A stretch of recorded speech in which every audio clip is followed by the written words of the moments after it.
And this week, I have a very special guest. He's coming to us all the way from New Zealand, folks. His name is Abe Gray, and he's a hemp farmer. How you doing, Abe? Hey, how are you, Brian? Great to be with you. Can you hear me okay? Yeah. Did you switch to a different device? No, same device. Oh, okay. Okay, just try to get a little closer to the mic. Sure. How's that? Is that better? Yeah, that's good. That's good. Cool. So Abe, I hear from a friend of yours you have a master's in botany, you're a mycologist, and you're an activist. Is that accurate? Yeah, those are some of the labels that have been applied to me. As your listeners may or may not be able to tell, I have a North American accent.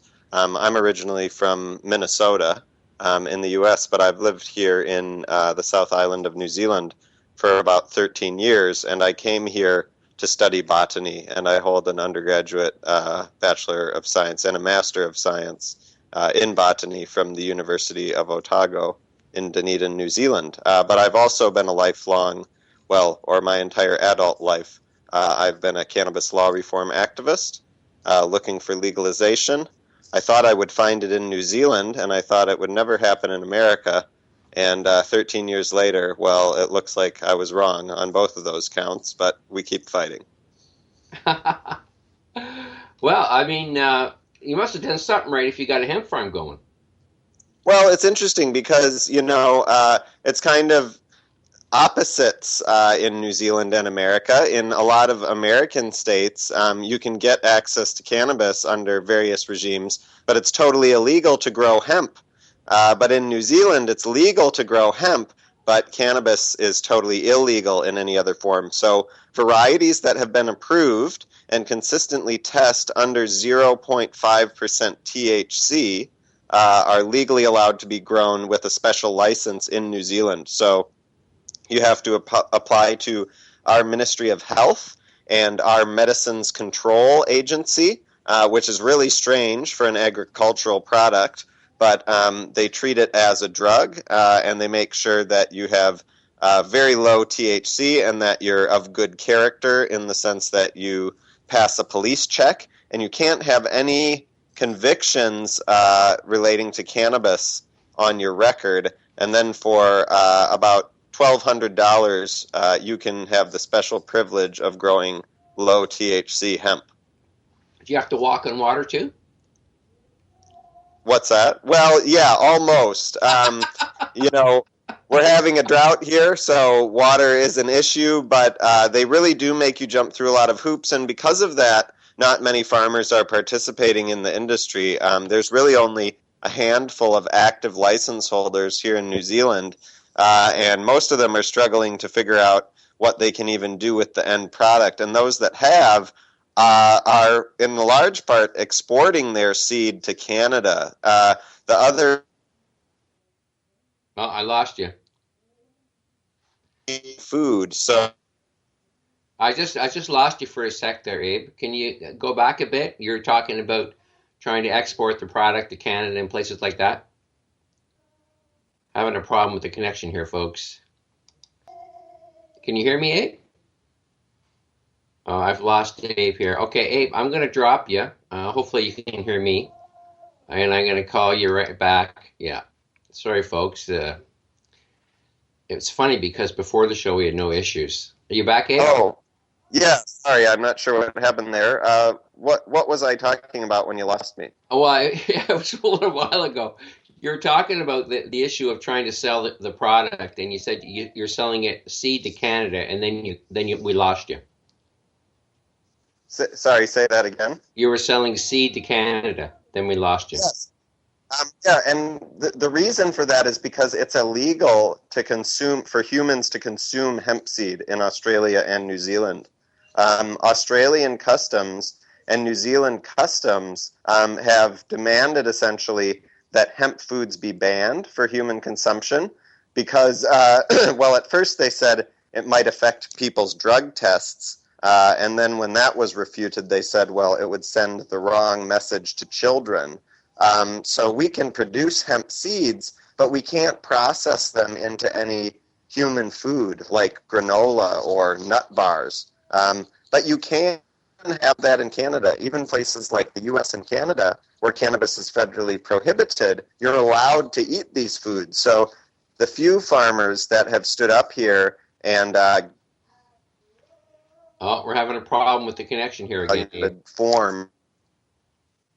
Lost you again, Abe. Wow. Can you hear me now? Yeah, yeah. It's weird. You're sort of fading in and out on me.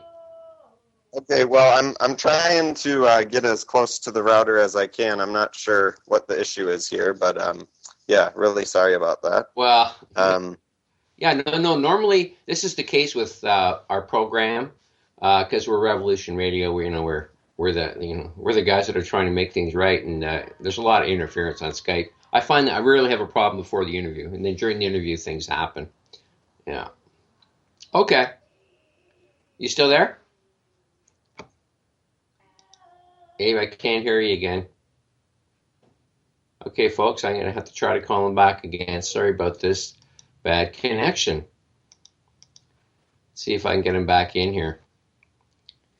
I think that the problem may be at his end because he's complaining about government policy. Abe, are you back? yep, I'm back with you. Let's hope it lasts. Wow, this is crazy.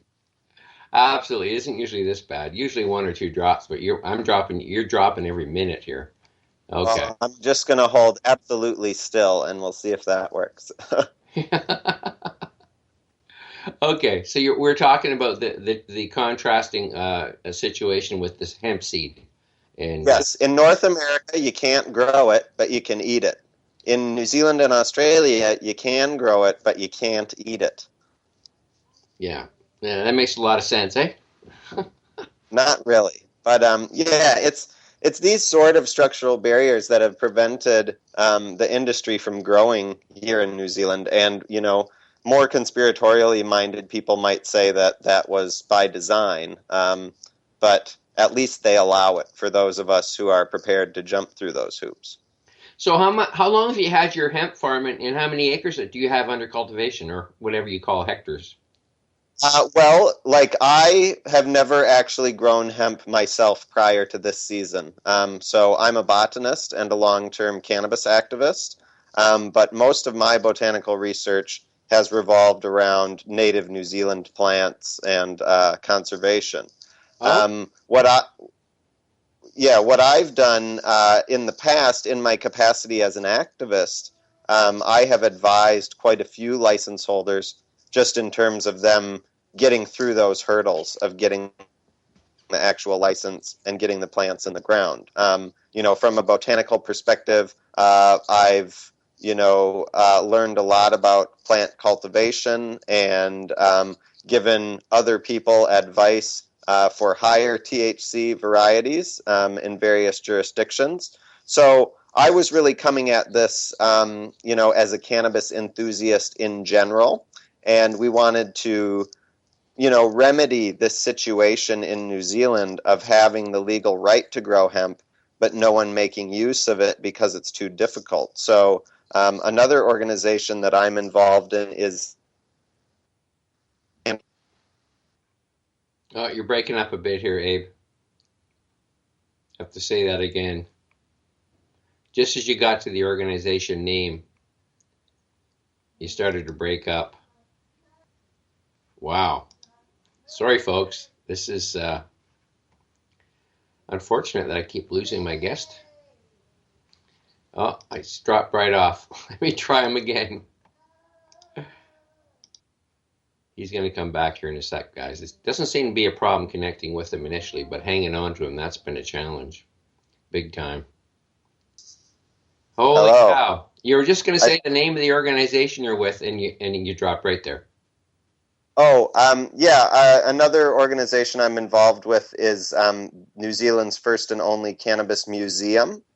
And as part of our outreach, we're an information clearinghouse for, all topics related. Wow. That we thought would be interested in growing hemp democratic process to get it happening. And one particular farmer nearby us, we've actually partnered with because we're going to see through the entire crop and process it into a finished product. Okay, we got most of that. So you were saying you were talking about the museum, and then you were talking about a farmer related to this museum. Is that what you were saying? Yeah, I'm saying, like, as part of the museum's public outreach of just spreading information, we have deliberately gone to farmers and helped them through the hemp application process. So we've covered the license fees, and we've done all the bureaucracy and paperwork to get these farmers who really, what they know is farming, just the ability to grow this other species. They don't want to mess around with police checks and paperwork and THC testing. But if somebody else comes in and is willing to take care of all those parts, then they're very interested to grow this new and potentially valuable crop. Oh, that's great. Wow, that's a great service. So do you have Mother Mary Aubert in there Yes, we do. Yes, we have in your museum? the entire archive of New Zealand cannabis history. We're the only place collecting that material, and we've managed to go around and get the bits and pieces that were in disparate other places. And the movie that you mentioned, Drug Lord by Arik Rice, that features us in it. That features the museum, and we actually we have sort of an artist retreat where we host activists and artists to allow them to realize their creative cannabis law reform projects. And Drug Lord was one of the first projects that we took under our wing. So Arik lived at the museum and used all of our production facilities to get the rest of that movie finished. And what part of New Zealand is the museum located? We're located in Dunedin. So Dunedin is the southernmost major city in New Zealand. It's about 120,000 people, and it's the site of the first and main university in New Zealand. So we are essentially New Zealand's university town. Most states or provinces, will have that. It's not the biggest city, but it's not a tiny little town, and it's... Oh, Sorry about that. yeah. Okay, it sounded like a phone or something. Okay, go ahead. I was just saying that, we're New Zealand's university town. So, yeah, most states or provinces will have a town that's not too big, not too small, and it's where all the university students go. Dunedin is that in the New Zealand context. All right. Okay, so there's a lot of PhDs walking around that town. What do you mean by that? Well, because you've got a university right there, right? Or is it just the museum there?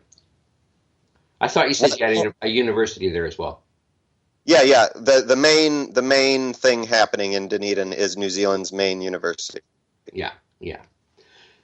I used to live in Ottawa, and it's the same. There's two universities there, and there's a lot. I think it has the highest number of PhDs in Canada living in Ottawa because of the university. I thought you said THCs, and I was like, we have a lot of that too. It's our connection, bud. It's just not the best. I mean, I had no issues talking to Arik Rice, and he's from your country, so there's something weird about this connection. Yes, although I'm not sure, when did you speak to him? Because he's actually in Uruguay now, working on the sequel to his film. Yeah, last time I chatted with him, I'm pretty sure he was in New Zealand, because it was around the same time of day for him. Right. Okay. Yeah, I'm not sure. Are you guys in the same part of New Zealand? It's a big place, so I mean, you mean No, we're at the absolute other end. Arik was based in Auckland, which is the biggest city in the far north, and we're Dunedin, which is the university town in the very far south. Yeah, they're opposites. Yeah. So is your internet usually good there though? Yeah, usually it's good. I don't know what's happening at the moment. We've been having a heat wave. I'm not sure if the infrastructure's not coping for some reason. Okay. Yeah, we have too. It's been pretty warm here. It's not supposed to be. This is the winter time. Yeah. Pretty crazy. Well, we're everywhere. So you just started growing some hemp. You're not actually growing a huge amount. You're not doing it for commercial purposes then at this point. Well, at at this point, we're just, doing a trial crop with this particular farmer for him to get familiar with the production system, make sure that all of his equipment with regards to planting, separation, seed cleaning is compatible. And if it's not, what he would have to do to make it compatible for him to really see if it's going to be worth it to scale up. And just so far, just on the basis of the amount of biomass produced, he's very, very enthusiastic. And this guy is a certified organic producer of animal feed. So all the seeds that we're growing are certified organic. We're using organic methods. And even though we can't eat it ourselves legally, we are, hooked into someone who's already in the industry of providing feed to animals, and this is going to be very valuable in that context. So you can feed it to the animals, but humans can't consume it. That's right.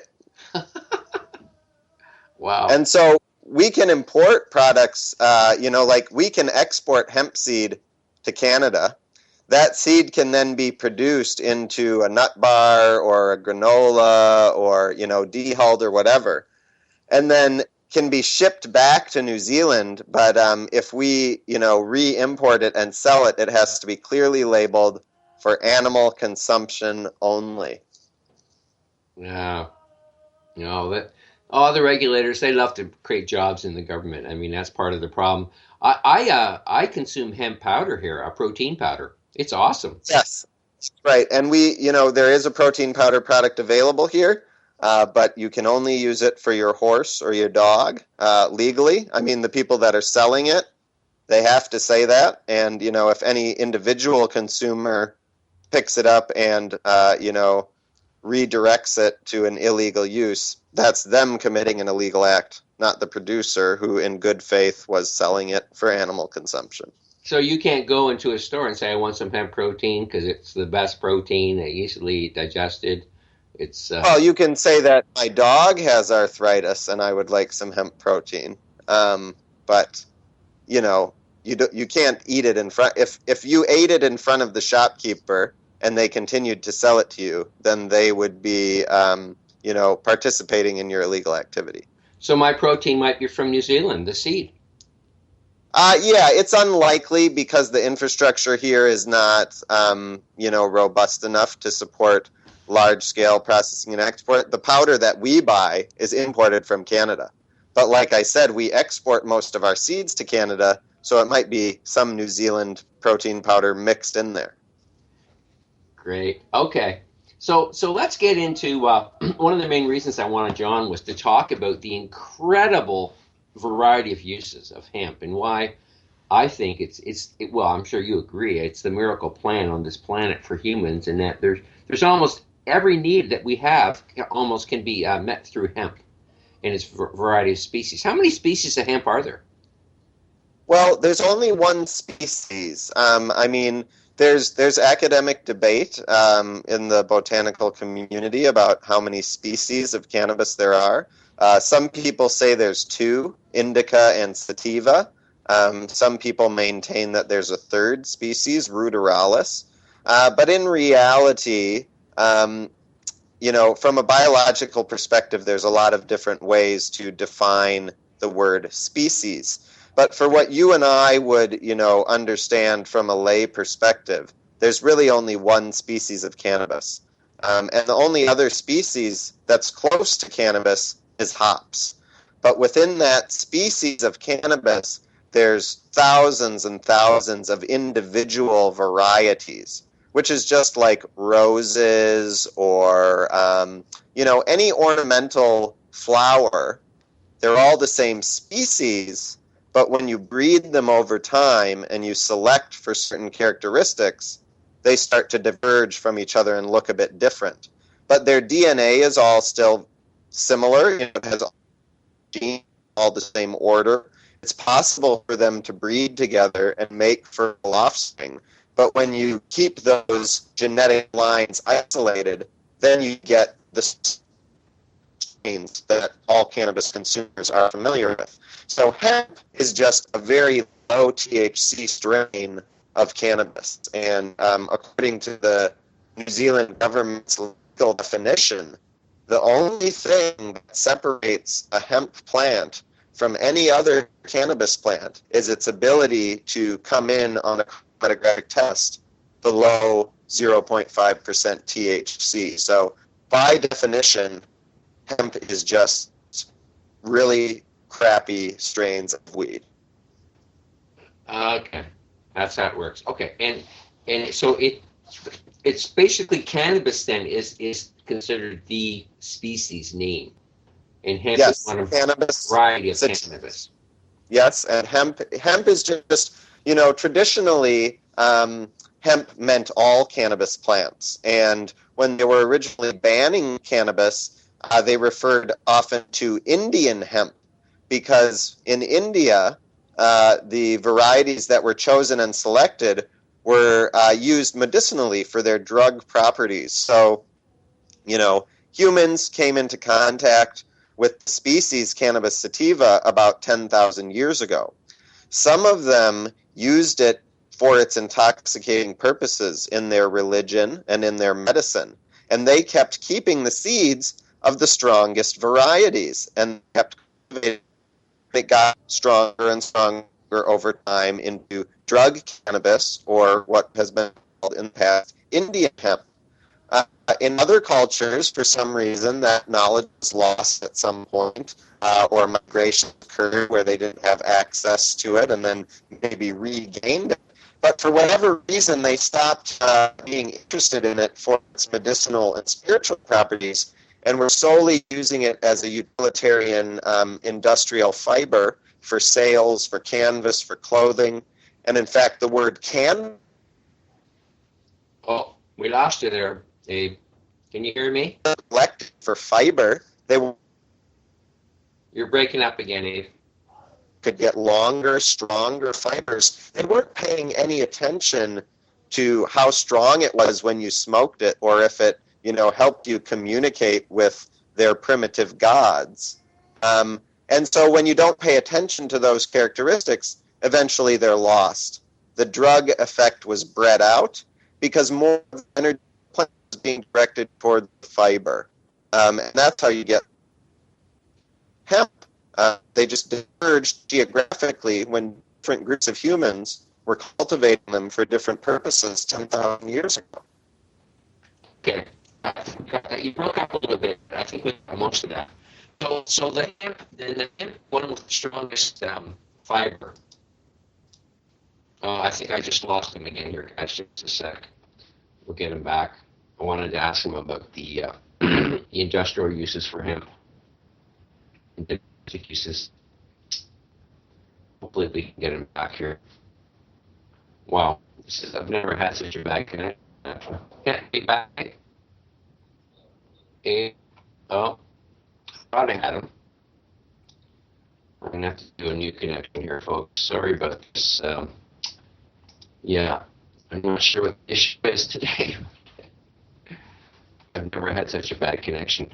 All my interviews I've done, I've never lost people this many times. Let's try it again. Fascinating guy. This guy really knows his hemp. He's a botanist. He understands all the varieties, its origins, its history. Yeah, we're going to learn a lot from Abe today. And we'll get him back again soon. Hey, Abe. Hey, we're back. I don't know where you lost me then, unfortunately, but yeah, you're talking about. I wanted to hone in specifically on the uses of hemp and the history of where it came from, and the different uses, or the fact that it mainly used for its medicinal purposes, and then they realized at some point that it had a lot of other uses, and they wanted to create a stronger fiber and then we lost it.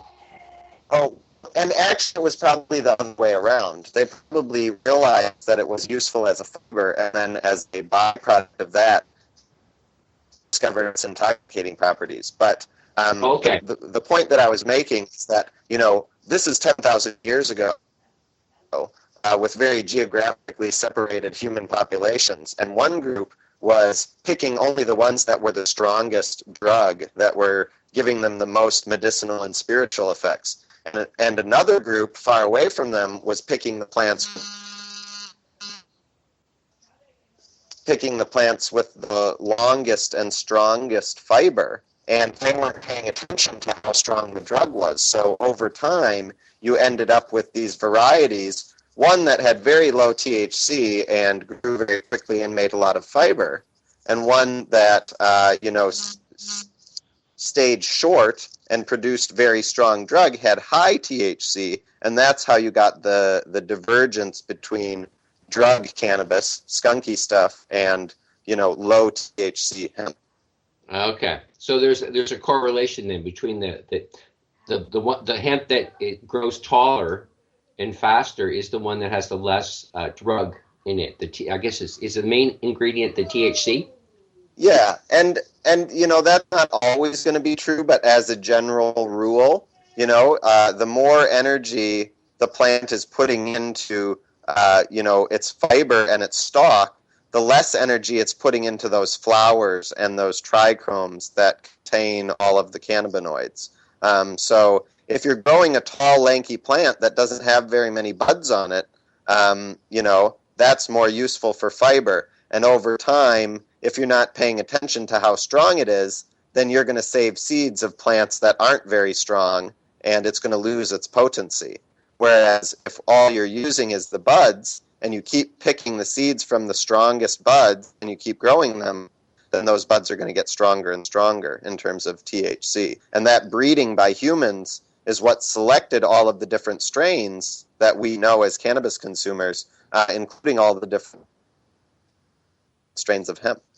Right.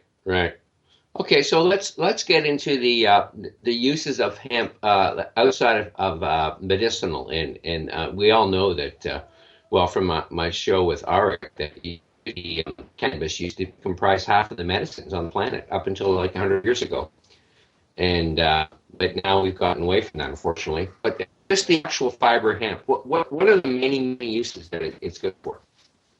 There's a lot of things. I mean, obviously, in ancient times, it was the first source of cloth and rope. So those fibers and the ability to wind them up into string and rope and weave them into cloth. And as I said before, the word cannabis comes from cannabis.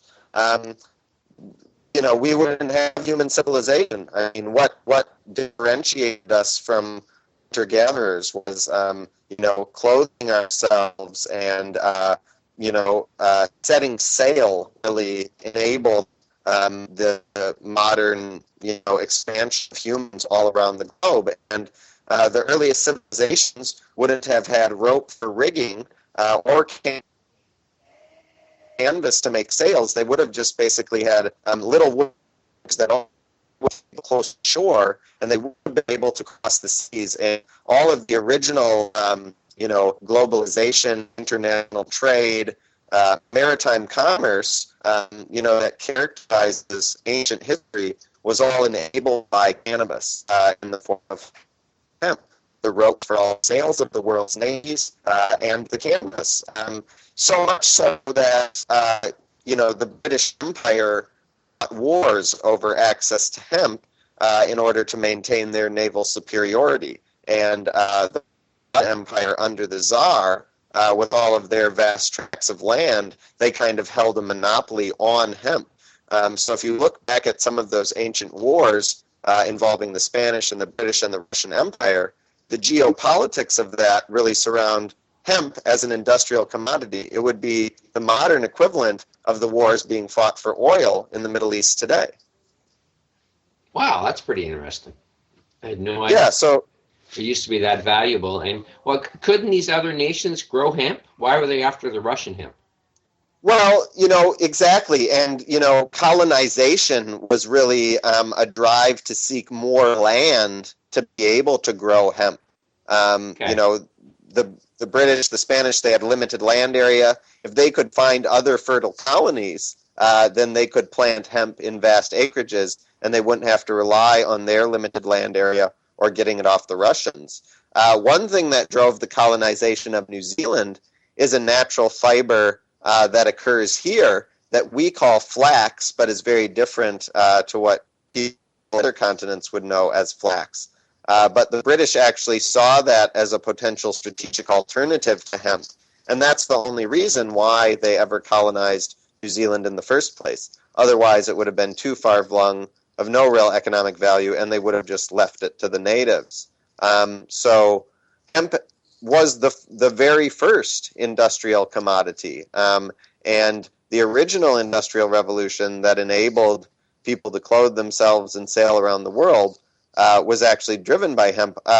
One fact that's often thrown around is that there was a tax on hemp in the early American colonies, and that George Washington himself was a hemp farmer, but also mandated that every landowner set aside a small corner of their fields to grow hemp that was then given to the government to allow them to maintain a navy of equal superiority to hold back the British. So, yes, all of the geopolitics up until 1850s, the steam revolution, was driven by hemp. And in many ways, some of your listeners may be familiar with the story of the conspiracy surrounding cannabis prohibition and the involvement of petrochemical interests. And it was really that discovery of petroleum, oil, in the 1850s, and then the science of working out how to process it and refine it, and then the byproducts that were left over, the industrial waste that was then turned into things like nylon, and the competition with hemp as an industrial feedstock versus petrochemicals that drove that conspiracy to prohibit cannabis in the first place. But it's not just fiber and rope and canvas. The seed itself can be pressed for oil. It has the highest yield of seed per hectare and the highest yield of oil per seed of all other competitive crops. And that can be used as a lubricant. That can be used as a petroleum-type product itself, making biodiesel, bioethanol.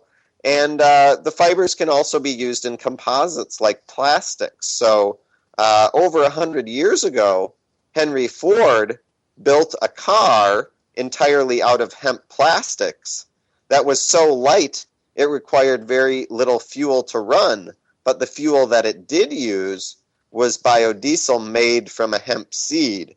And Henry Ford had a vision in the early days of his Ford Motor Company that we wouldn't need to drill and destroy pristine lands, but we would grow everything that would be needed to build automobiles and to travel in them would just be grown out of the great American plains. So that could still happen. Well, yeah, Arik was saying that biodiesel made from hemp, if you ever had a spill, say there was a tanker full of or whatever, it wouldn't do any environmental damage. That's right. It would be like spilling olive oil, you know? It would just, soak into the ground. Obviously, any insects that were smothered by the olive oil wouldn't survive, but it wouldn't be a long-lasting, toxic contamination. No, it would actually be a fertilizer for some of the plants. And who knows, That's right. There's some insects that actually would like eating it. I you might know more about that than I do, but this is. I really think that the one of the main. I agree with you. One of the main things that went wrong over the last 100 years was moving away from hemp. Everything we used petroleum for, we could have used hemp for, and that was a huge mistake. And it's put us in a position where we're almost extincting ourselves on this planet. That's right, and quite some time ago, probably about 30 years ago now, a great book was written by a guy called Chris Conrad called Hemp, Lifeline to the Future, and it made the case that we're making now decades ago. And so this isn't new technology, this is old technology. In some cases, this is technology that's several hundred years old, and there's no reason why we shouldn't be utilizing it. But that being said, with the modern, industrial innovations that have occurred, imagine taking this miracle wonder crop that was so useful and led to civilization thousands, hundreds of years ago, and applying modern science, combining it with that traditional knowledge. And that can really take us into the future. And using hemp feedstocks in things like carbon fiber has produced some of the strongest material ever manufactured by man. Using the wood chip from the core of the stalk for things like thermal insulation and building materials such as hempcrete have really showed that the whole process, the entire, modern consumer lifestyle, 40 acres and a mule, a house and a car, that can all be grown from the soil, on the land in which you intend to live. Are there any eco-villages that you're aware of that are use hemp as a source for their economy, their microeconomy? Well, there's quite a few eco-villages being set up in New Zealand now that are using hemp as the building materials because it's very sustainable. It's very hypoallergenic. It has a lot of antimicrobial properties sort of built into the fiber just because of its own natural oils that it produces. So it's really popular among eco circles for building.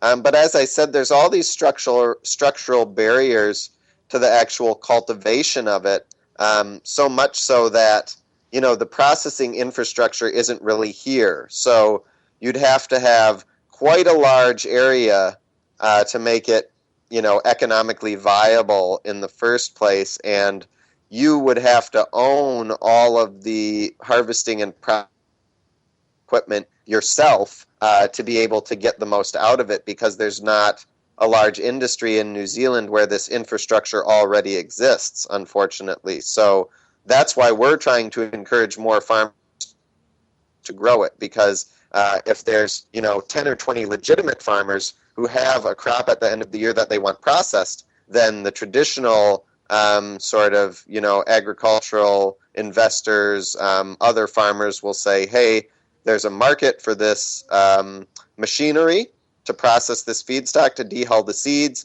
to strip the fibers, to chip up the wood, to make this hempcrete, and that would be a lot more economic. For one person to do it all themselves, or for 4 or 5 or 10 people to do it all by themselves from scratch in isolation, that's not viable. And so we need a little bit more critical mass here of everybody realizing that we're working towards the same goal. Can you build hempcrete houses in New Zealand? Is there any issues with that? No, not permit-wise, no. Alternative building is pretty well entrenched in New Zealand. We have a lot of rammed earth and straw bale, and most of the local and regional councils are familiar with alternate building strategies. So there's no barrier in that sense. It's just a matter of making sure that people know about it and know all the benefits of it. And they can have access to the material. But at the moment, that's where most of the raw hemp material is going towards because there's not the infrastructure for stripping the fiber. The seeds you can't process into their most valuable form because you can't create boutique human foods. You can only sell them as bulk animal feeds without really processing them. So if it was possible to do those things, then there might be slightly more financial incentive to kickstart things. But at the moment, people are just kind of growing it as a hobby. And those that do are left with all these stalks that they're not sure what they can do with. But chipping that up into the bales ready for making hempcrete is one of the best products that we can make in New Zealand at the moment. Yeah, hempcrete is quite amazing. I mean, I've heard that it actually insulates against cold and heat, both. Yes, It's one of it its does. unique qualities. It's totally breathable. It's antibacterial. I mean, it has so many benefits. All these toxic building materials that we use in the modern day. Not only are they horrible for the environment, the way that they're extracted, but they're not really great for human health, or at least the jury's out because we haven't been exposed to them for long enough terms. But, look what happened with asbestos, and, sometimes what they come up with to cure these problems is worse than the disease itself. So there's lots of industries making lots of money off of selling people toxic chemicals for all different sorts of applications. And here we have a plant that can replace so many of those applications in building, in human health, and transportation. So there's a lot of financial interests aligned against a industrial resurgence of hemp. I have a friend, he's an expert in growing indoors in greenhouses, and he's just been hired on a project on Vancouver Island, and they're going to be putting in quite a large, I think 150 houses, and one of the main products, or one of the main plants they're going to be growing is going to be cannabis for the seed. And they're going to process it into the oil for medicinal purposes. He says there's a huge market for that right now.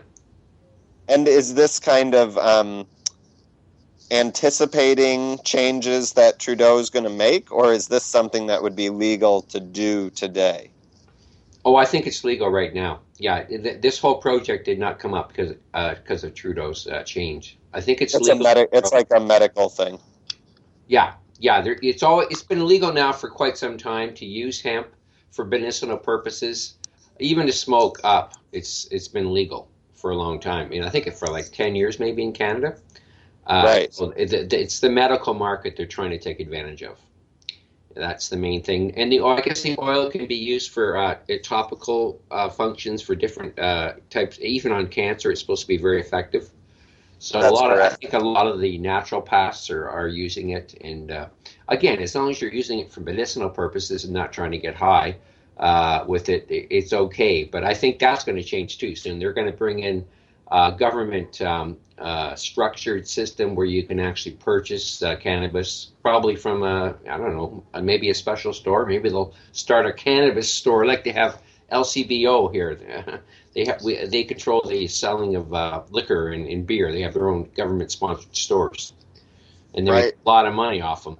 So I think it's beyond me why they're not doing it. They haven't been doing it for 30 years because, man, the amount of money they can make, and maybe they figure people will buy less booze by doing it. I don't know what their theory is and why they haven't allowed it sooner, but, man, they can make a lot of money selling this stuff, cannabis. For sure. Yeah. But I think it's mainly the power of the alcohol lobby that's prevented it from happening because they're afraid that they're going to lose a lot of their customers. Well, and the interesting thing to note is that even in a regime like New Zealand, where you're only allowed to grow the hemp with low THC, there's 66 other cannabinoids that are produced by the cannabis plant, and they're still produced in vast quantities in plants that don't produce THC. So things like CBD, the one that helps epileptic children that we've heard so much about, that is still totally present in every crop of hemp here in New Zealand and in Canada. So even hemp that's just being grown for fiber and food and not thought of as a useful drug because it doesn't get people high when they smoke it is full of billions of dollars worth of value of these natural nutraceuticals that cure things like cancer and epilepsy. So this stuff is just being thrown away and washed down the drain on modern hemp farms in Canada and New Zealand, but this could be being recovered, essentially making hash from your hemp, and there's a valuable, useful medicinal product right there. I think you should maybe talk to my friend, although they may have an Abe Gray down there consulting. He said they're going to be growing a lot of different a lot of mostly edible stuff. You might want to connect with him because well, that sounds really productive. They have all their own experts. They're actually going to have a different expert on each plant, and they're going to create the ideal growing environment indoors so they can grow it 24/7, 365. So, yeah, it's a very ambitious project. I'm really excited for him. He's a great guy. Yeah. Sounds promising. Yeah, oh, no, yeah, the future is growing indoors. Even there's going to be aquaculture and everything. So, yeah, I mean, we're basically destroying everything that's outside. Unfortunately, anything natural is going to become extinct soon if we don't smarten up. So, the big push now is to grow all our food indoors, which is kind of sad for the environment. But I think that's one of the main solutions that they're coming up with. Well, if we're going to destroy the oceans and the lakes, we must also learn to grow things indoors. Mm. Yeah, well, and you can't about that, and I guess that's why they're going with greenhouses as well. As you can't compete with the free energy of that, 100% wattage output of the sun. So if you've got, a surface facing the sky, you'd be silly not to open it up for light penetration because that's what plants crave, and no LED or sodium pressure lamp is going to recreate that billion watt full spectrum radiation that plants just love from the sun.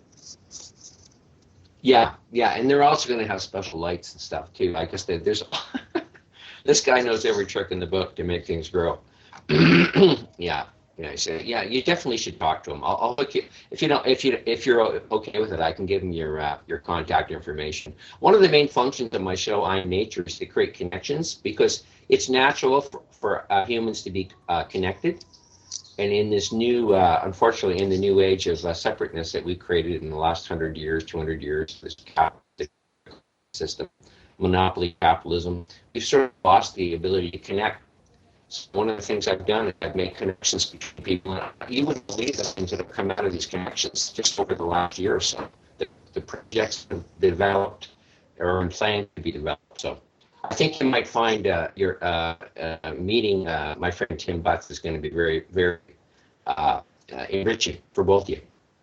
Oh, well, that's great. I did receive a contact from somebody else just today who said you had put them on to me, so I'm looking forward to them as well.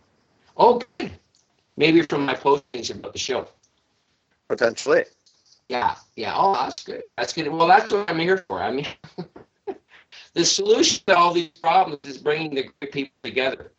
All people that are damaging the world, they're well connected, but the people who are trying to fix it are not well connected. So that's what we got to work on, creating that infrastructure to get us all connected and maximizing our abilities to fix this place. That's what I'm all about. Very worthy. Yeah. Oh, thank you. Yeah. So okay. So hempcrete. Yeah. So do you know did they use hempcrete back in the old days, or is that a fairly new innovation? Yeah, that is a new innovation, hempcrete, and it's one of these things of just combining modern science that's advanced in the 100 years since cannabis was prohibited globally, and bringing it back to all that ancient historical knowledge where cannabis was the main industrial feedstock. So all of these things like nanotechnology, carbon fiber, advanced fuels, all of that can be applied to the molecules coming from the cannabis plant. Hydrocarbons that we get out of petroleum are also accumulating. Oh, we lost you a bit there, even. Let's see if we can get them back. Sorry about this, folks. Let me try to grab them in here. We're just about at the end of our time, first hour here, but let's try to get them back. We got about 4 minutes left. Hey, Hey, it looks like it's a really good block there with no outages, though, for a while. yeah, that was good.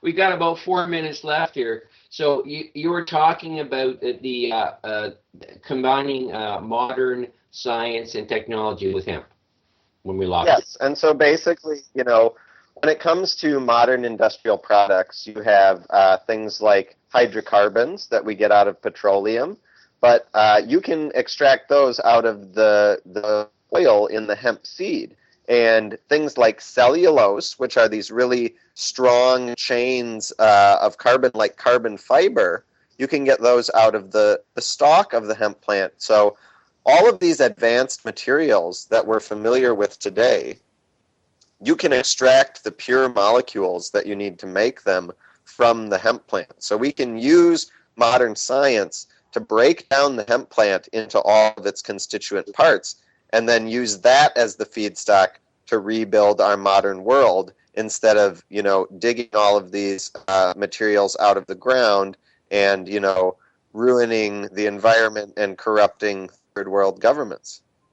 Well, Abe, it's been a real pleasure having you on. Abe can't stay for the second hour. I think I've got another guest, though, to be a surprise guest for you folks. But Abe, thanks so much, and we'll get you back soon. Yeah, and let's definitely try to get back with a better connection. There's a lot to talk about. Okay, Abe, you're the best. Thanks so much. Have a good one. See ya. You too, bud. We'll be back with more of I Am Nature soon, folks, after the break. Welcome back, one and all, to I Am Nature. I'm your host, Brian Porter, and this is the time in my show when I usually talk about the importance of supporting Revolution Radio. You heard it right there from the head of the station. The importance of this radio station. We are now basically in a war for survival, folks. A lot of forces are out to minimize our existence, and unfortunately not just our existence but all life on this planet.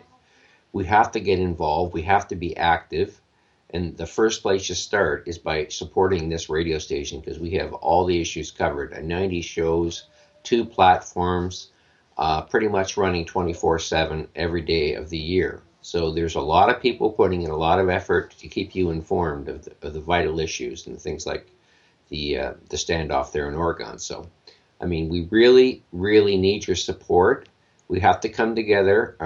We're going to lose this battle, folks, if we do not come together and start creating a concerted effort to deal with these forces. So I hope you can at least find $4.95 a month to purchase the archives. There's also, I'm telling you, there ain't no better time to start accumulating seed. I know it could any day now. The economy could crash, the dollar could crash.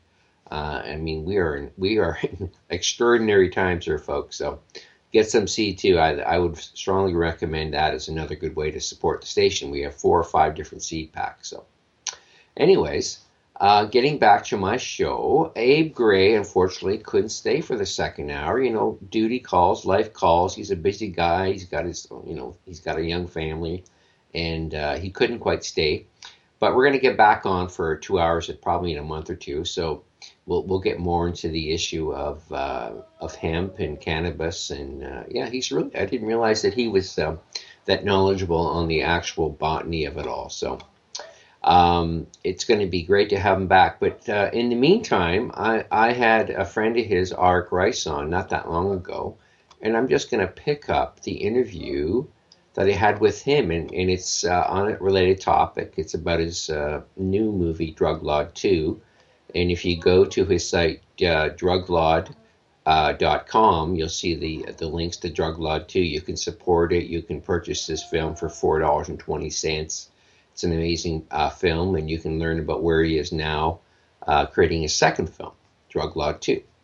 So, folks, hang in there, and I'm going to just start playing that other interview again for everyone, okay? So it's over and out for now. If you want to call me or text me through Skype, it's bporter5611. Otherwise, enjoy this previously recorded interview.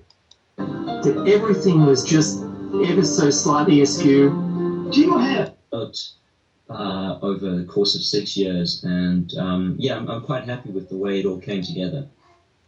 Yeah, and you had a crowdfunding campaign too as well. Two crowdfunding campaigns, one on Pledge Me, which is a local New Zealand platform, and the other one on Kickstarter. And while we're on that subject, I'm going to do another one for the sequel. In about a month, I will launch another Kickstarter campaign. So please look out for that and support the funding of the sequel. Well, one of the reasons I like to get people like you on, because you're trying to make a difference on this planet, I like to promote what they're doing. So perhaps Angela or someone could put a link to the download link for the movie Drug Law in the chat. That would be awesome. Sure thing. All right. I will send Angela a link to there's a 55% off coupon, which your listeners can use. So then it's only $2 to download the film. I will send that link to Angela now. Oh, that's a pretty good deal, $2. I mean, this film is remarkable. It covers a period of about 130 years of history, I'd say, for the most part. It's well put together. It's somewhat chronological, but it does jump around a bit. And I thought that was pretty interesting, the way you sort of go ahead and back in time. And but man, is it forceful? Does it make some incredible connections that I hadn't seen before? Kudos to you, boy. I mean, it really is a great movie. When I watched the movie, one of the figures that I like, and I really appreciate the work that he did, was a guy named Michael Rupert. I was a little bit surprised that he wasn't in your movie, but do you know Michael Rupert, or did you know him before he passed away? I know Michael Rupert, well, not personally, but I've read his books. I've seen several films with him including Collapse, where he's featured.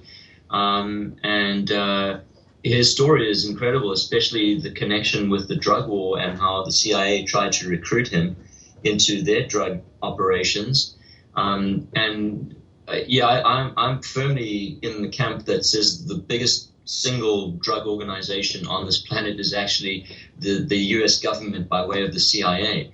They've been running drugs since the 1950s, and all over the world, in fact. I mean, whereas a lot of the cartels, the Mexican cartels and the South American cartels, they're regionalized, and their focus is Europe and North America as their markets. The CIA, they see the entire world as their market, and they will make money selling drugs at any opportunity they can. And not only that, they have the support of the U.S. military, Air Force, and possibly the Navy as well might be involved to run their drugs. So they're a very powerful drug cartel in and of themselves, if not the most powerful.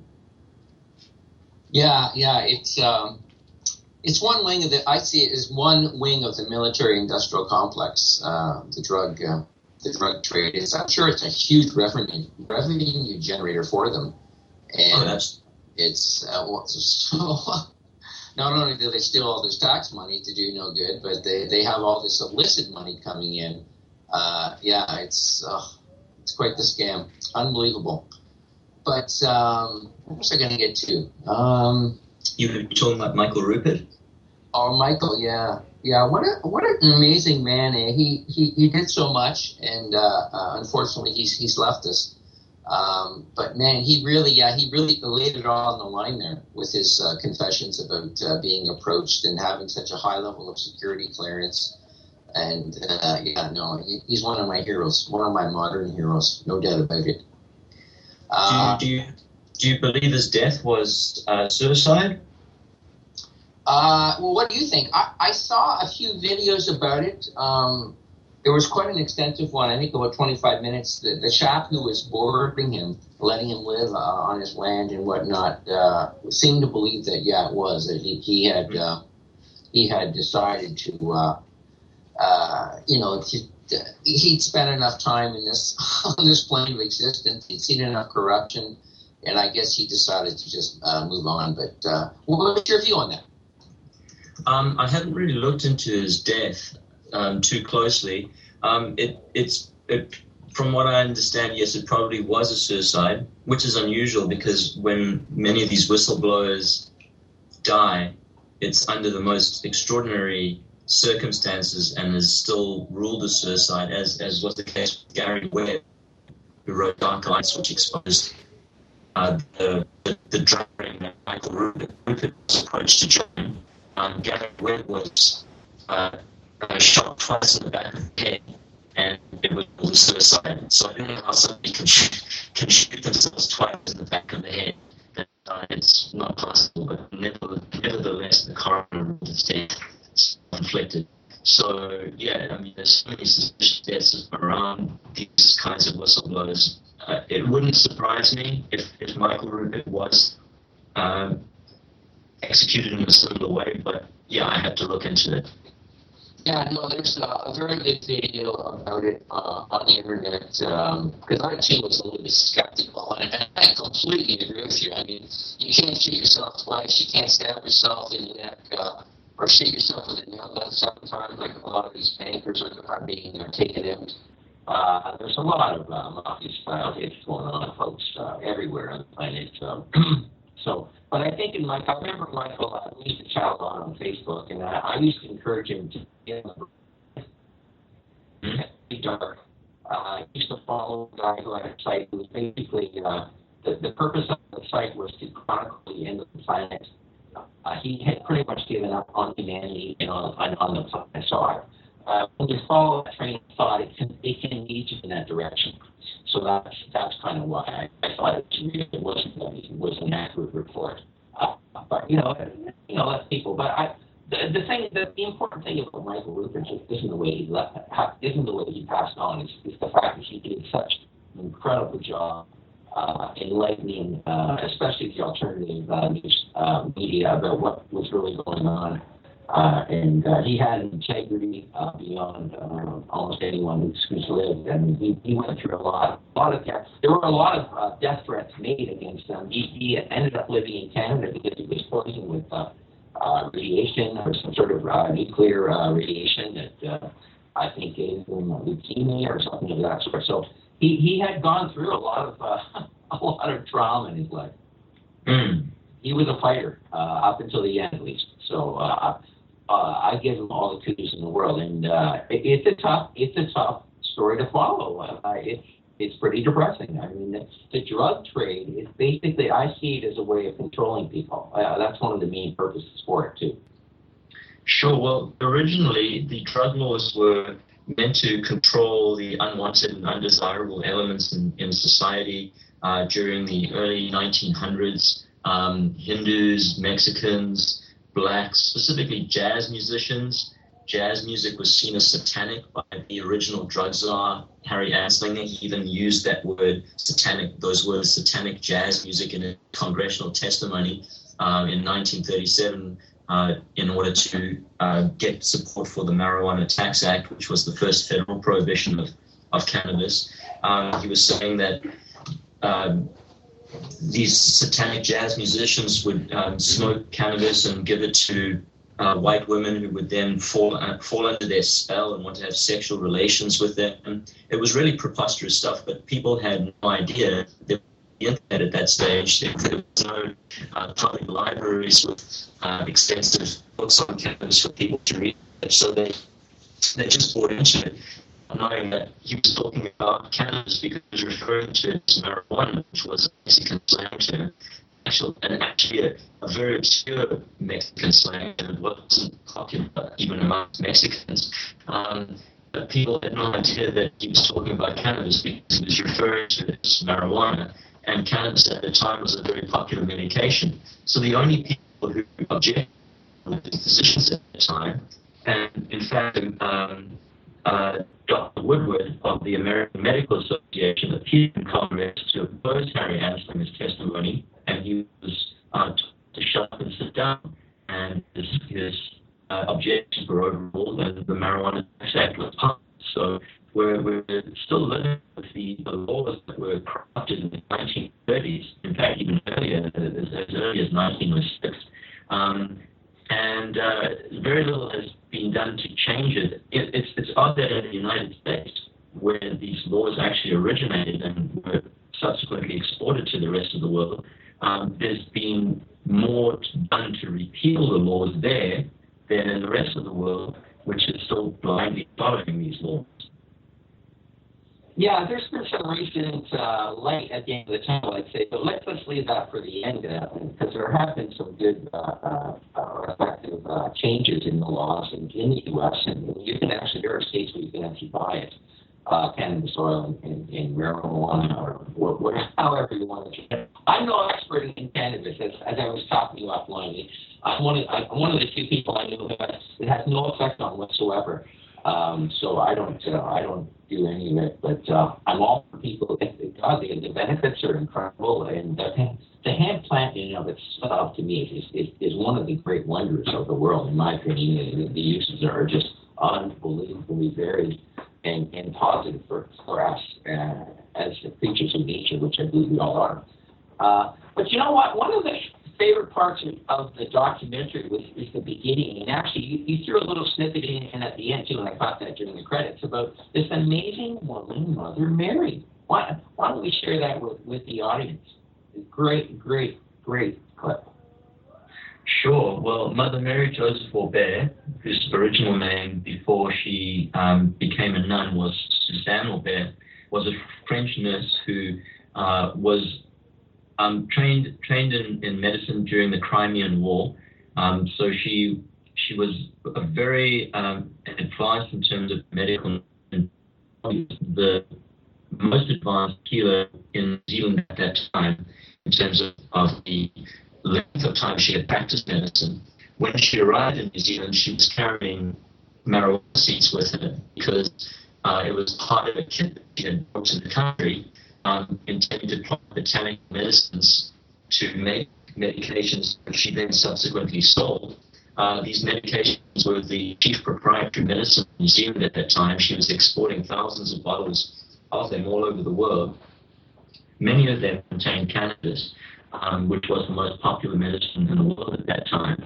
And she used the proceeds... Back in the 1880s, around that time? Yeah, that's right. In the second half of the 1800s, the cannabis was present in half of the world's medications. And she made an enormous amount of money selling these medicines, so much so that she used the money to establish Maori schools, hospitals, hospices, and orphanages all over New Zealand. And also she established the only homegrown order of Catholic nuns in New Zealand, the Daughters of Our Lady of Compassion, which still exists today, by the way. And she is currently being beatified as a saint by the Pope. So she's the holiest, if you would like to take Catholicism as your benchmark, she's the holiest figure in New Zealand's history. And she was also a very strong advocate of cannabis and used it herself and prescribed it to her nuns. The curious thing is that when she died in 1926 and received the largest funeral that's ever been given to any woman in New Zealand history, just to give you an indication of how well known she was and how influential she was, when she died in 1926, the very following year, 1927, New Zealand signed the Opium Treaty, which had cannabis bundled into it and made cannabis illegal along with opium and a number of other drugs. So had she been alive, I'm sure she would have objected to New Zealand's signing of this treaty because it basically outlawed the medication that had built up her organ and all of these words.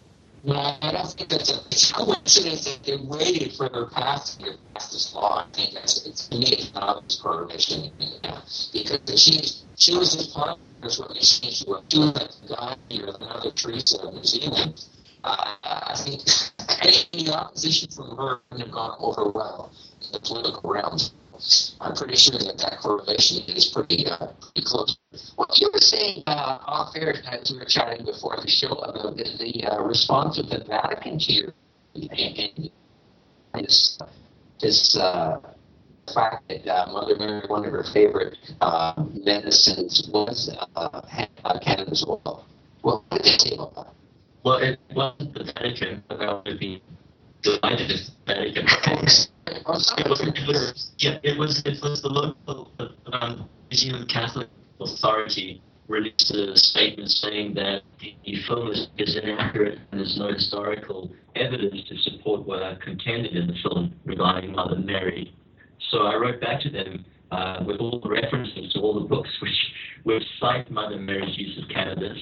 And I also pointed out that you can go to the Museum of City and Sea in Wellington and see an exhibit about Mother Mary, which contains numerous empty bottles now, they're empty, of cannabis medications, which prove incontrovertibly, as well as her own writings, where you can see in her prescriptions when she has actually prescribed cannabis to her patients. So there's ample evidence to support what I've contended. And it was curious that the Catholic Church is so insecure about her connection to cannabis that it wants to issue a denial of the assertions that I've made. But they didn't respond to my response. So except to say, if these contentions are true, it shouldn't affect her beatification because cannabis was not illegal at the time she was alive. So they're sort of wavered, I guess. They've granted me that it might be true, even though it definitely is. Well, the reason I said the Vatican is because I'm pretty sure that the Vatican probably had something to do with this. But yeah, you're right. It was just more the head of the Catholic Church in New Zealand. That's right. And if I could point out, there was no lawsuit, there was no pressure put on you, nothing of that sort, no intimidation tactics. Unfortunately not. I would have loved that because it would have generated a little bit more controversy and publicity for me. So maybe I should try and go into suing me or for some making those decisions. But it's intriguing that the one thing that's standing in the way of Mother Mary's beatification, more than anything else, is the fact that she had such a long and rich history of growing and selling cannabis. And that's the Pope who... I'm kind of a fan of the Pope, the current Pope, because he is progressive on a lot of issues like climate change and so forth, and is doing away with all the prohibition on same-sex relationships, which I think is great, and we need a Pope like that. But on the issue of drug use, he's very backward and very anachronistic. And so since he believes that the same old propaganda that drug use is evil and that cannabis is evil, and he keeps on trotting out that line. And this is what might make the beatification of Mother Mary problematic for him, because anyone who examines her history will come to the conclusion very quickly that she was an advocate for all of these drugs that the Pope is now claiming, as all the popes before him have done, that these drugs are evil. So, yeah, it's hopefully that doesn't get in the way of her beatification, because in the event that she does become a saint, she will be the world's first cannabis saint, the first patron saint of cannabis. And I think then her history will enlighten a lot of people about the real uses of cannabis as a medication and just how prevalent it was at that time. It was used for dozens of different diseases and ailments, neuralgia, asthma, depression. It was used to wean people off harder drugs like alcohol and the opiates that were very prevalent at that time. So, yeah, it can still be used for those things today, and it can be used more safely than most of the pharmaceutical alternatives that are offered to people. Oh, yeah. I mean, we're trying to synthesize everything natural, and it's unfortunate. It's, hey, we're evolved in nature, and it's a natural source of everything that's better for us, whether it's food, water, medications, whatever. I mean, I've heard a study in the Ayurveda and the Vedic tradition. There's 4,000 different plants that any Ayurvedic practitioner is aware of. This is a quite comprehensive list, and I'm sure cannabis is one of them. I mean, yeah, I love this story connection because I believe that it's people like are the angel sent here to help us. Okay, well, we're going to have to stop for a minute here, Arik, and we'll pick up after the break more Arik Price and great movie Drug Lord, The Human Influence. About the use of cannabis for many elements has been lost, and we're slowly rediscovering it now in the 21st century through scientific testing and through anecdotal evidence. But a lot of very old knowledge has been purged from these pharmacopoeias, and it's a tragedy because it's one of the safest medicines on the planet, and it's as effective or more effective than the pharmaceutical alternatives that are being trotted out today. And not only that, these pharmaceuticals are extremely expensive, have many side effects, of course, and you can't produce them on your own, whereas you can grow cannabis medications in your backyard if you have the right seeds. So it's part of the consolidation of profits for the pharmaceutical companies. And in fact, I didn't mention this in the film because there was not enough time. The film would have gone on for hours longer had I looked at every single angle. But John D. Rockefeller was heavily invested in the pharmaceutical companies of the 1930s, and he was very supportive of banning cannabis because it meant that all of the chemical substitutes that his companies were now producing would replace the banned substances, including cannabis, that people were using for their to maintain their health.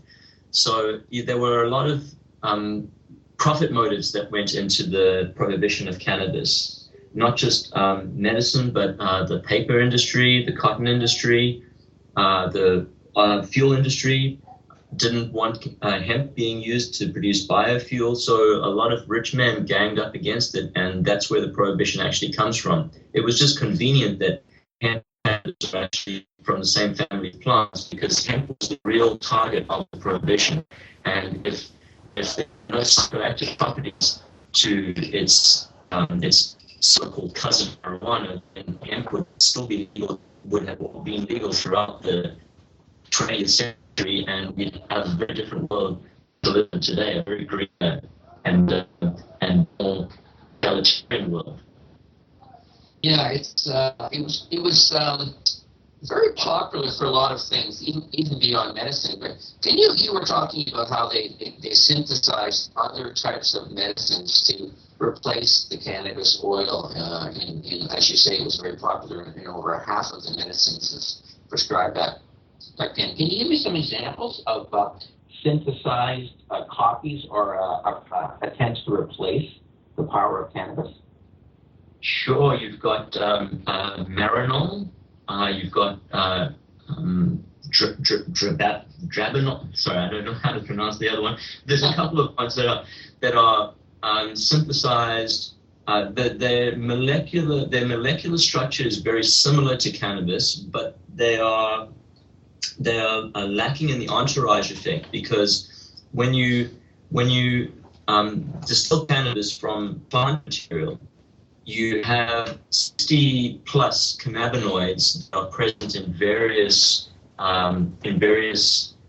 proportions to the medication, and these have an entourage effect. So they balance out the medication. They combat things like nausea, paranoia, and all of the kinds of side effects that you will experience from Marinol. So most patients, according to one of the doctors that I interviewed in the film, specifically his name is Rick Doblin,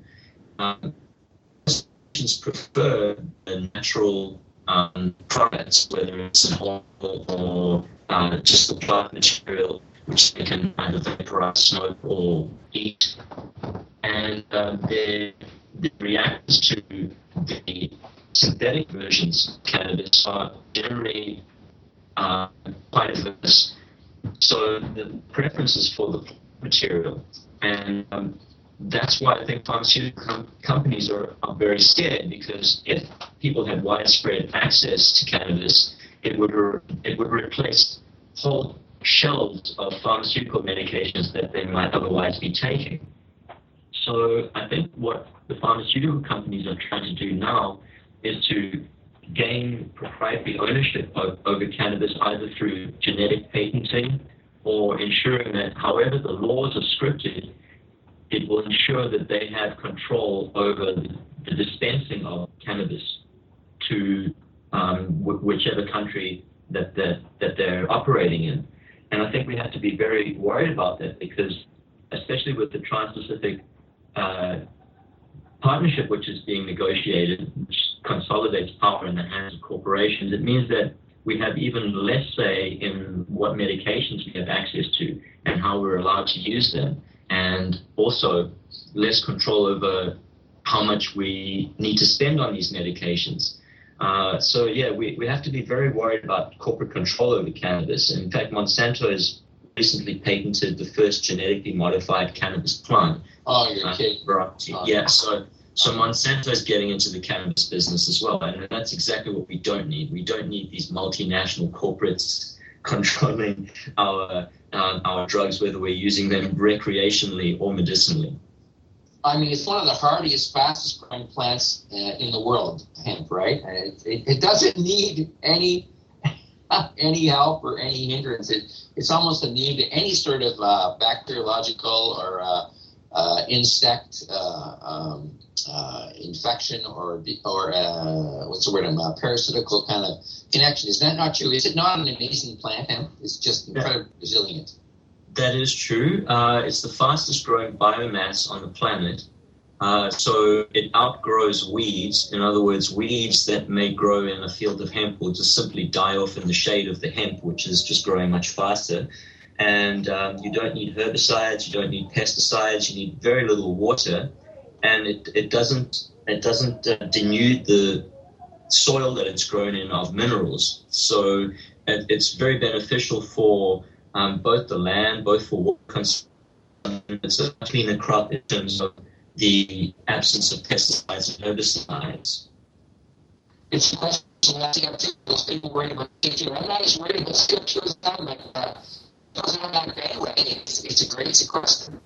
Oh yeah, absolutely. And not only that, but once you use it as a building material in a hemp-treated home, it continues to sequester CO2 from the atmosphere. And in doing so, the structure of the building actually becomes stronger. So that's really cool. I've never heard of that. How does that work? Well, CO2 can be trapped in water vapor, which will then be absorbed into the walls of a concrete structure, and the water vapor will be released, but the CO2 will be locked into the structure. So it continues to filter the air of CO2, and not only that, it's also purifying the air inside the home or the warehouse or whatever the structure might be for the inhabitants of the building. So they found that people living in hemp-treated homes have lower incidence of school and work absenteeism, better average health because their air quality is better. Wow. It really is an amazing plant. I would think that in the good old days when they used to use it in half the medicine, it may have been some concoction of it may have been used to help with mental illness too. Was that true? I'm not sure if it was used for, well, if you consider depression as a mental illness, which I guess it is, that it was being used. I'm not sure which mental illness at that time it was being used for, but certainly today they found that CBD can be used very effectively. CBD, for your listeners who aren't aware, cannabidiol is a component of cannabis which can be used to treat schizophrenia. So there's often an accusation that cannabis can bring on schizophrenia, but that's cannabis which is high in THC and low in CBD. So you can use another kind of cannabis which is high in CBD to treat the symptoms of schizophrenia. Well, you sound like you really know your hemp. Now, I understand there's more than one type of hemp, right? There's more than one hemp species. Oh, there's probably thousands, or there's hundreds at least. You're kidding? That many? Yeah, because, well, let me give you an example. Here in New Zealand, they've bred a strain of hemp called Aotearoa 1. Aotearoa is the Maori name for New Zealand, for your listeners overseas. And Aotearoa 1 is very good for growing in wet conditions, so which is what New Zealand has because there's a high degree of rainfall in New Zealand, and so each region can you can use specific seeds depending on which region you're growing the hemp. I think the most commonly used one is Compot, I think is the name of the most common hemp seed stock. And that's grown in Hungary and Uruguay and other countries. But there's many different kinds of hemp. And so if you're interested in growing the hemp for the seed, which can be processed into food and oil, you would choose a certain kind of hemp. If you were growing your hemp for the herd, you would choose another kind of seed, and if you were growing your hemp for the fibers, you would choose a third kind. And within those three basic categories, you have many different kinds of seeds, depending on weather conditions and soil type. Wow, it's amazing. What an amazing gift from the mother. I just love this plant, and I'm learning more and more. Thank you so much for your in-depth knowledge of it. What else? What else I was going to ask you about it? Is it self-seeding? I mean, can you grow more than one crop a year of this stuff?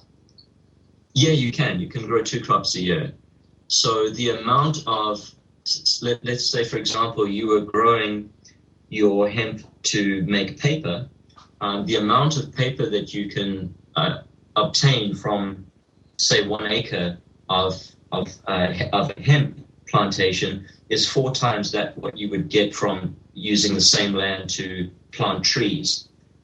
So it's a highly profitable plant if you are given access to the right harvesting equipment. That's the main problem here in New Zealand, is that you can't get your hands on the right farm equipment to harvest it once it's fully grown. And so up to 2/3 of the crops are just left to rot in the fields because they weren't able to cut it effectively, which is impediment to getting access to this machinery. I guess the impediment is economies of scale, because let's say you were a hemp farmer in China, where most of the world's hemp is produced. There are specialized harvesting machines that you could co-own with all of the other hemp farmers in the region. But because there are so few hemp farmers in New Zealand, it's prohibitively expensive for them to buy or to even import for rent one of these harvesting machines. So they have to adapt other machinery, which is quite ineffective for the purpose, to harvest their crops. And as a result, most of the crops go to waste. I see. Is it difficult to harvest? Is it take a fairly hardy machine? Does the stalk get really thick quickly, like a bamboo kind of thing? Well, yeah, because it's the longest, strongest natural fiber in the world, it can often clog up machinery that's been, say, designed to harvest something like wheat or hops or something like that, which is a much softer, less durable and less stringy substance to cut down. So that's been most of the problems they've had, is using machinery that was not designed for purpose and which can break due to the strength of the fibers in the hemp stalks. Mm-hmm. Now, in the film, let's get back to some of the historical data in the film, which is really fascinating. The first drug act passed in New Zealand in 1927, Dangerous Drug Act.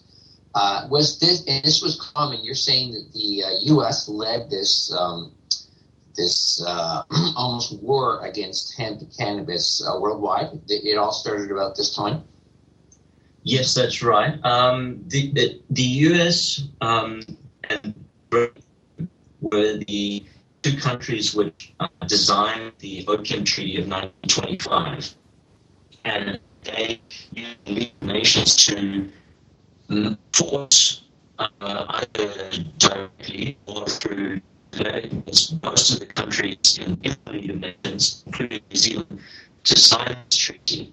And the treaty was then adapted to New Zealand and signed into law as the Dangerous Drugs Act of 1927.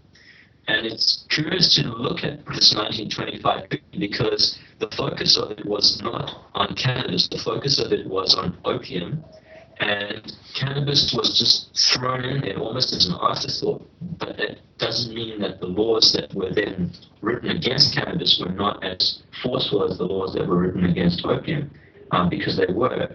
However, cannabis was still legal to procure in pharmacies, or apothecaries as they were called at that time, in New Zealand, And it was only after World War II and the United Nations International Drug Treaties, which New Zealand then signed, that cannabis was subsequently banned as a medicine as well. So this Opium Act, what was the real reason for this Opium Act? Do you think it was England and the U.S. wanted to basically become the cartel for trading this stuff? Was that the real impetus for it? No, I think the real impetus was mainly racism, because in the U.S. the Chinese were using opiates as a recreational drug, and they were seen as undesirable elements in society. And so because you couldn't lock somebody away simply for being Chinese, you had to have a pretext. And the pretext was they had opium. So you could lock them up for having possession of opium and for frequenting opium dens. So they were trying to clean up the streets, mainly in cities like San Francisco, of these undesirable elements in society. And the involvement of cannabis actually comes from the very racist South African government in the early 1900s, because they were the ones who petitioned League of Nations, specifically they petitioned the American and United Kingdom governments to include cannabis as well, because they felt that it was causing the local black population to act in ways that were disrespectful of their white masters, essentially, or the people who believed that they were their masters. And so it was the South African government that petitioned the US to include cannabis, and the US complied because it kind of recognized that it was facing the same so-called problems in terms of its black population and its Mexican population, who were, also seen as undesirable elements. And so the drug laws were really written from the point of view of controlling these unwanted elements of society. Oh, interesting.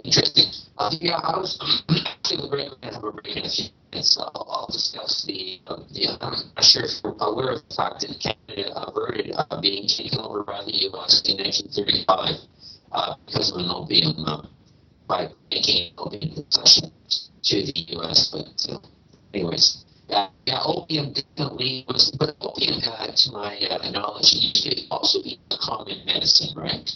It was available in code.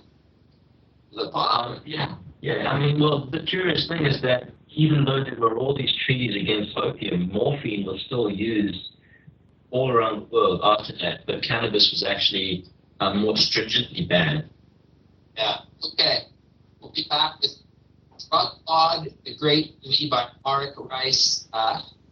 Opium, hemp, you name it. This is a huge factor in our history, and it's involved in war quite often. Yeah, it's amazing. It's obviously a very powerful commodity on this planet. So in the film, you sort of lay a progression of events, sort of the war against hemp and cannabis. Maybe we should sort of get into that now. What was the first major blow or attempt to ban hemp and cannabis in the 1900s? Well, there was the Harrison Act. I think that was in 1919, and there were several states which passed their own regional bans on cannabis, and not just cannabis, but on other drugs as well that were being used by undesirable elements in society. There were bans on cocaine, and there were bans on morphine as well. But cannabis seemed to be the most obvious target because it was easier to find. It's harder to find a small vial of opium than it is to find a quite smelly bag of cannabis.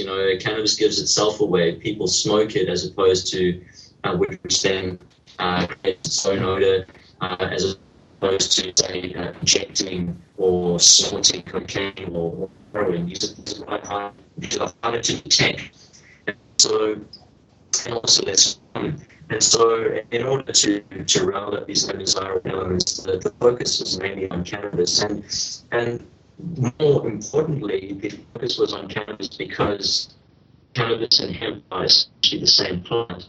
And it was the industrial properties of hemp which were seen as the cotton industry and the pharmaceutical industry, the industry and the oil industry, and the products that can be derived from oil can also be derived from hemp as well, plastics, building materials, fuel, all these things can be derived from hemp. So very rich industrialists, amongst them the Secretary of the Treasury, Andrew Mellon, who was heavily invested in oil and petrochemical derived products.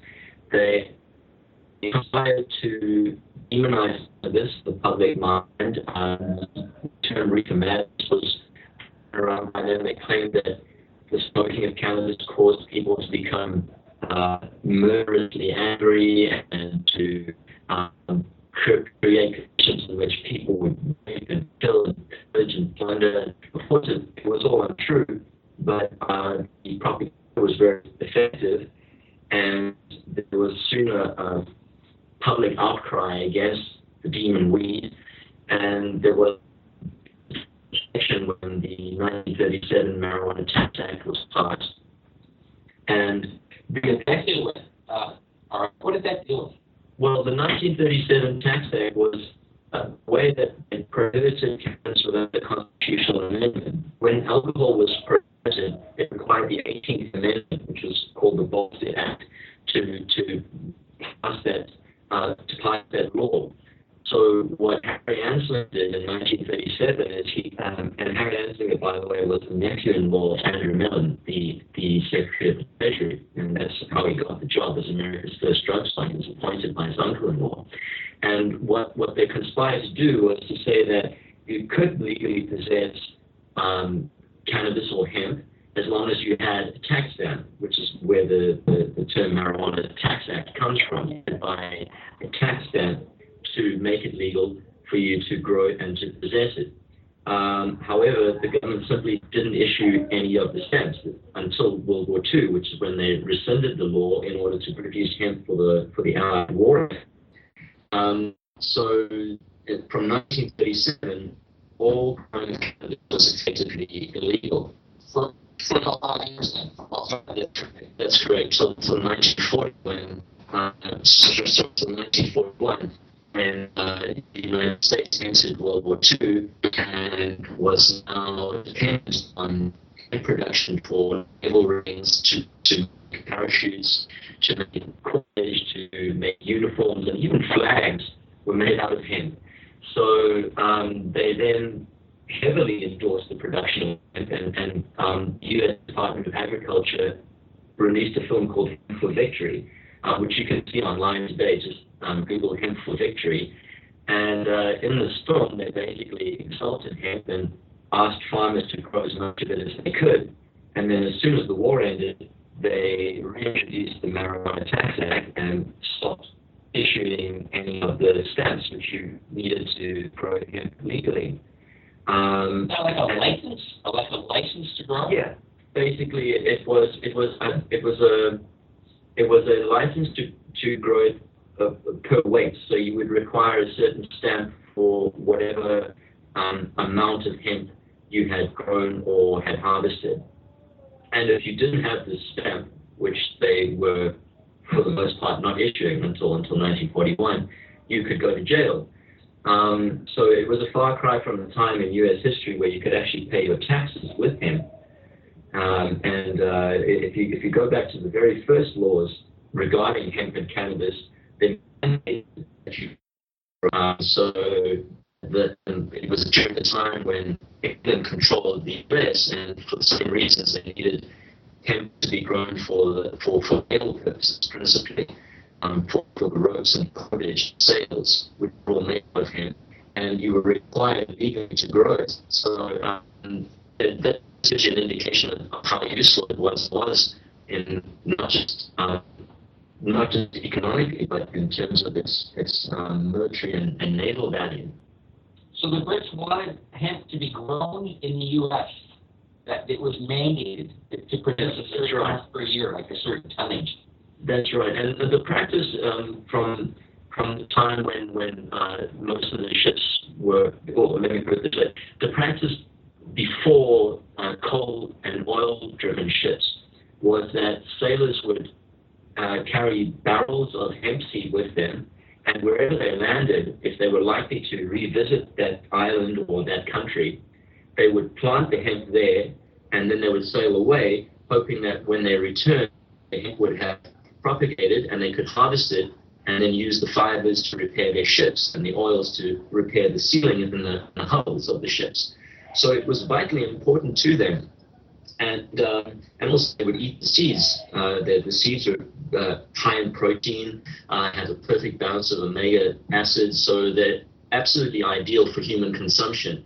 And in fact, you can live on the hemp seeds. So for these sailors, it was extremely important that they had little patches of hemp that they could revisit whenever they were returning to their origin countries. And that's how cannabis ended up in Australia and New Zealand. It was sailors who brought it here, and they weren't interested in it for its medicinal properties or its recreational properties, although no doubt they probably used it for those as well. But principally it was for food and fiber that they were growing it wherever they went. And the hemp seed, was it normally just eaten raw? Was it cooked, or was it baked with, or what was the ways they consumed hemp seed? It was crushed and made into bread. It can be made into a flour. You can eat it raw. There's nothing to stop you from eating it raw. It's perfectly healthy to do that. But generally, it was crushed up to make a meal. Wow. Shows how little I know about this stuff. It really is. Although I have read a lot of it, it's incredible. It sounds to me like we need to bring that to big time, and I'm hoping that will happen. Now, Henry Ford, something you point out in this great documentary, you're talking about the fact that Henry Ford was a big fan of hemp as well. Yeah, he was a hemp farmer.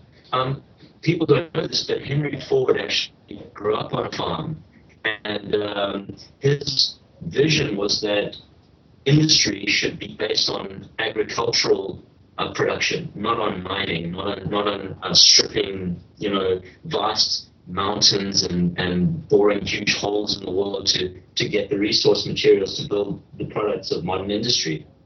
His philosophy was called chemagy, and it was basically the marriage of agriculture and industry. So the idea was that you could grow the substrates to produce almost any industrial product from the soil. You could use combinations of plant materials, principally hemp. Hemp was the most important one, but also sisal and wheat could be mixed together to make all kinds of products, essentially organic plastic.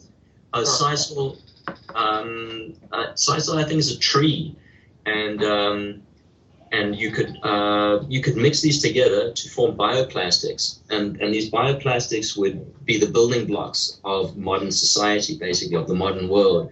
You could make cars out of it, and he did. In fact, he did make the